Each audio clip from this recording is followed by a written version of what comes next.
heard it on the X. Right now we are joined by local Buffalo legend, Mr. David Lee Frost.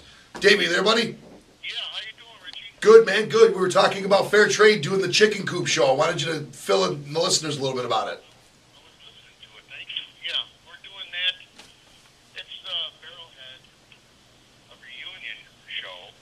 The Barrelhead was a club in West Seneca. It was pretty much a pretty kind of famous place back in the day.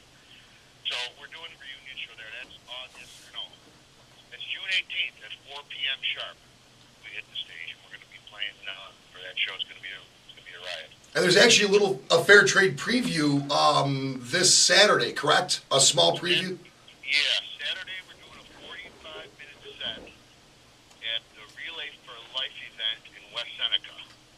It's at the West Seneca East High School. That starts at 1 o'clock. And there's a bunch of bands. Widowmakers playing, Patsy Silver and the Silver Extremes playing, East of Eden, Family Jewels.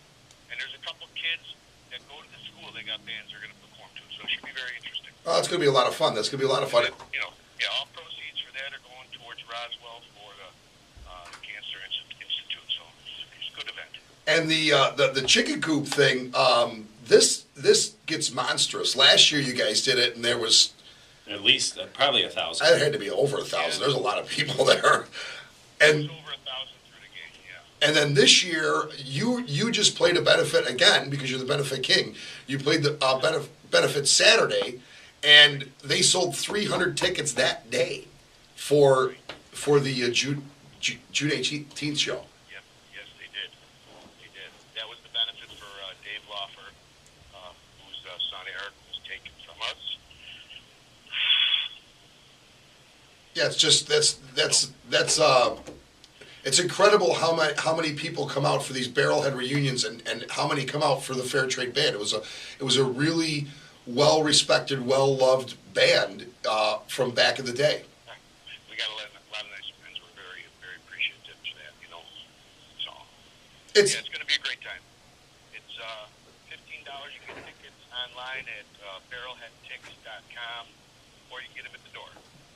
And like we were telling the listeners, I'm actually sitting in and doing a song. Al from the Rich and Famous Band, the sax player, is going to be sitting in doing a song. It's going to be a lot of fun. I don't want to let the cat out of the bag of what it is, but it's going to be a lot of fun. Yeah, you're going to be sitting in, and so is Al Crow. So it's going to be great, man. And also we got Kenny Wilson going to sit in. He's going to play. Any other surprises that day? You got Kenny, you got us. You got the girls. You got Carrie and Amy are joining you, of course. Right.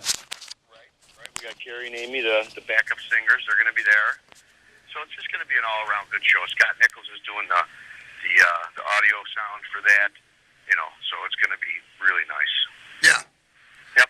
And the cool thing about the coop is, I told you I'm a big fan of the adult beverages. Cheap beverages. They're really cheap. The beverages there are so cheap. Yeah.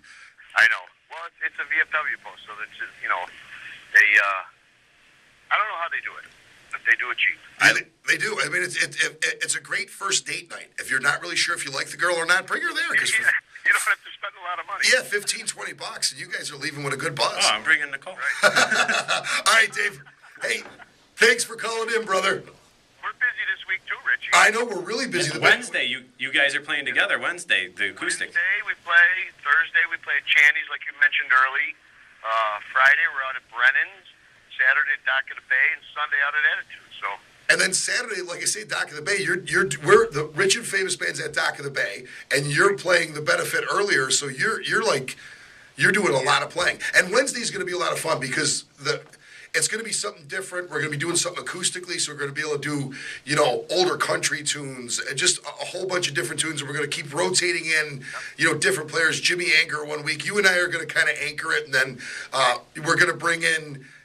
Michael Hund, who's phenomenal. We're just going to pick a bunch of different people that we've, wanted to play with or played with before and go from there. It's going to be a lot of fun. Yep. Can't say enough about Michael Hund. He's the best guitar player around here.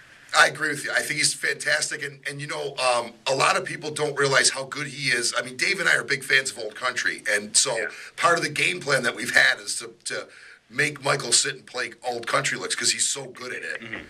He's really, really good at it. And that's an early one. It's 8 to 11 Wednesday nights. It's going to be every Wednesday at Max. It's going to be a lot of fun. Yep. So I'm going to see a lot of you this week, brother. Yeah, we're on tour this week.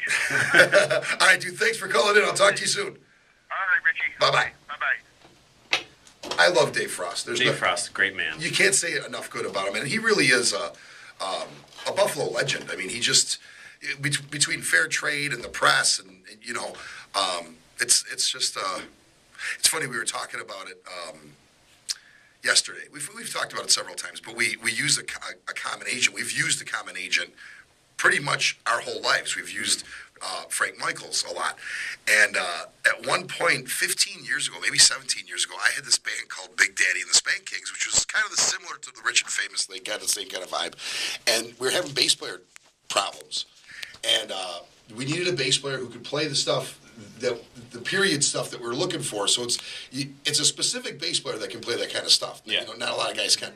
And we also needed somebody with vocals, which is like impossible. It's really impossible. So, and the bass player that we had was, he played with the Ozark Mountain Daredevils. His name is Tim Wright, and we were just having a lot of problems. It was time to part ways, and Frank kept bringing up Dave Frost's name to me. Why don't you have Dave Frost do it? And he was also booking Dave's band, The Press, and he would say to David, you should leave that band and you should go play with this band. They really need a bass player, And it never happened, but I just think it was I wish it would have. I wish it would have happened. You have a bunch of, like the PA story that you've told many times, where your first PA that you bought. Oh, the fair trade thing? Isn't that funny? The fair trade thing. The first PA that you ever bought when you were younger. Yeah. It had a fair trade.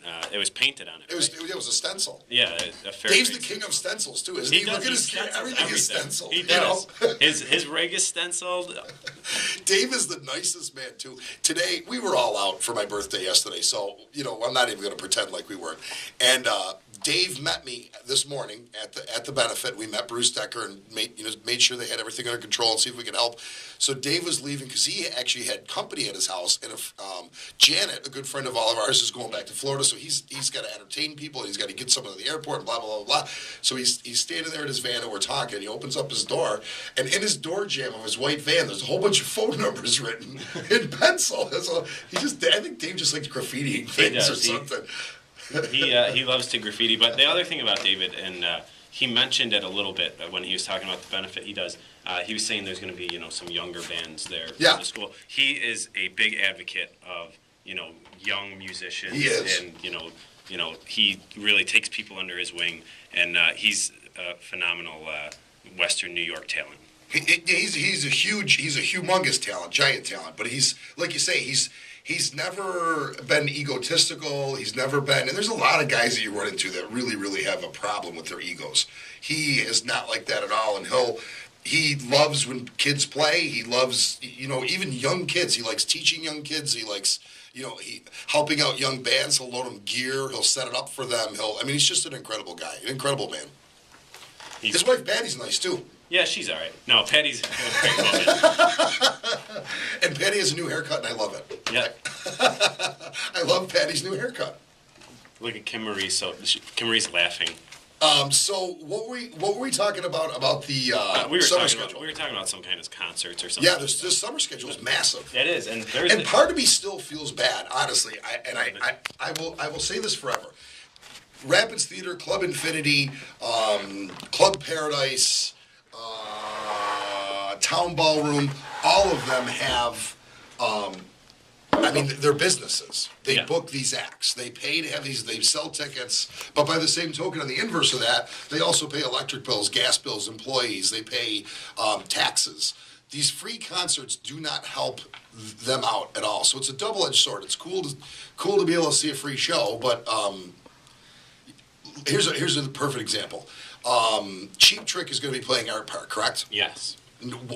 For free. Yeah. So it's pretty safe bet. Anybody that wants to see Cheap Trick is going to go see them for free, correct? I would assume so. So look at 13,000, 14,000 people there, maybe more. They've poisoned the water for the next 2 years to bring Cheap Trick back to town even. So these clubs can scratch Cheap Trick off that list of people they can bring in. Some of the acts that they have at Art Park are higher dollar than a club act. Yeah. ZZ Top's a high dollar act still. So is actually Nugent's still a high dollar act. I would say probably Greg Allman. Yeah, Greg Allman's probably a high dollar act. A 38 Special, you could probably club them, I would guess. What do you think? Yeah, I'm trying to. Blue Oyster Cult, you could club too. Yeah, you could probably club them. I'll just go through the Art Park schedule real quick. Their Tuesday schedule is Blue Oyster Cult, CCR, Peter Frampton, Pat Benatar, 38 Special, Cheap Trick, Leonard Skinner, ZZ Top, Edgar Winter, Ted Nugent, George Thorogood, and the last one is, The Machine. They're a Pink Floyd tribute. Yeah. So that's their Tuesday schedule. And that's the free schedule, right? That's those are all free. Schedule. Those are all free, and then the Wednesdays are free too. Humphreys McGee, The Trues, friends of the show, Mo, Bright Eyes, OAR, and Greg Allman. Those are Wednesdays.